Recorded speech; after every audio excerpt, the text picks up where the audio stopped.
Hey everyone, Steve Siebold back with mentaltoughnessblog.com. Okay, here's a critical thinking question. For the most part, most of the time, during the days of your life, do you live in a mindset of fear and scarcity or love and abundance? Fear and scarcity is when your mind is rooted around fear and, of course, skepticism, and you're sort of jaded from being slighted or cheated, ripped off, hurt, abused in the past. In other words, your consciousness lives in the past. That's fear and scarcity. Love and abundance lives in the present and in the future. It's future and present oriented. So there's really not much fear and scarcity. There's not much room, because in a consciousness where you're present and you're also thinking about the future, these abuses, these slights, these things you were cheated on, the times you were lied to, they don't exist because you're not rooted in the past. You're rooted in the present and in the future. You see the difference? Remember, mental toughness is simply the control and manipulation of your emotions. We don't see the world as it is.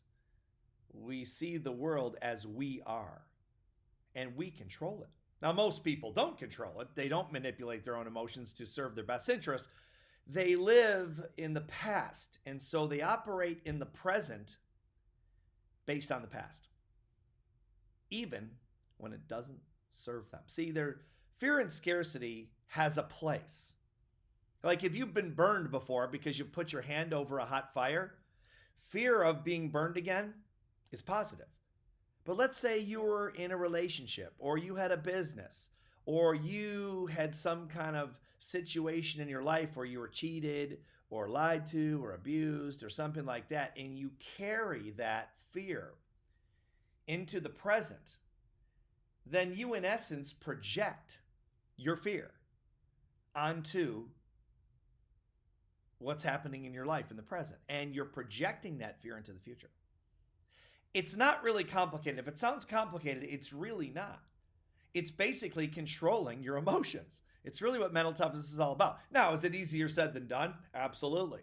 I've been studying this and teaching this for the better part of 30 years, and I've still fallen into the trap. It's easy to fall into the trap. You really have to discipline your mind not to do it. Why? Well, we've all been cheated. We've all been lied to. We've all been, hurt. We've all been disillusioned and all those things. That's just part of life.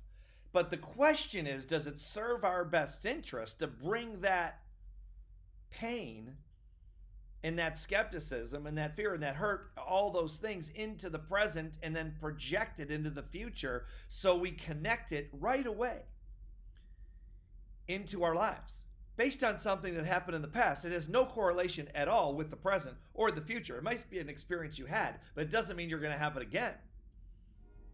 It does have a place.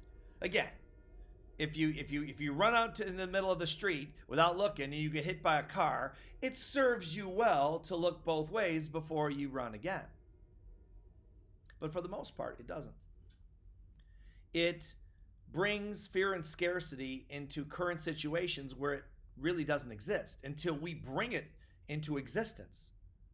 I've had business partners over the years that were slighted, cheated, screwed over, whatever you want to say, by their business partners, and then I become business partners with them, and they're jaded and skeptical all the time, expecting to be screwed over again because they've carried their experience of that from the past into the present.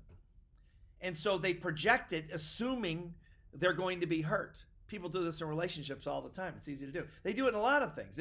We all do it. It's easy to do. But ask yourself this question. Is it possible to leave the fear and scarcity and the pain of the past where it belongs? In the past. Or must you carry it into the present and project it into the future? Of course, you know the answer as well as I do. It only hurts us. In most cases, it only hurts us. Not in all cases. Again, before you run out to the street when cars are going by, it serves you best to look both ways before you do it. But in most cases, it hurts us to have a fear-based consciousness. And the problem with fear is it's painful.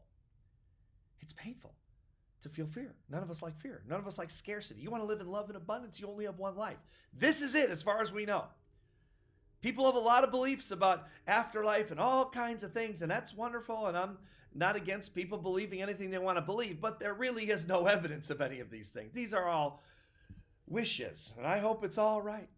I'll be happy if we get another life. That would be fantastic, but there is no evidence to prove that. As far as we know, across the board over millions of years, it shows that this is pretty much it. So why would we want to live in fear and scarcity when we don't have to, when we're in control of whether we bring that fear and scarcity into our present and future or we don't?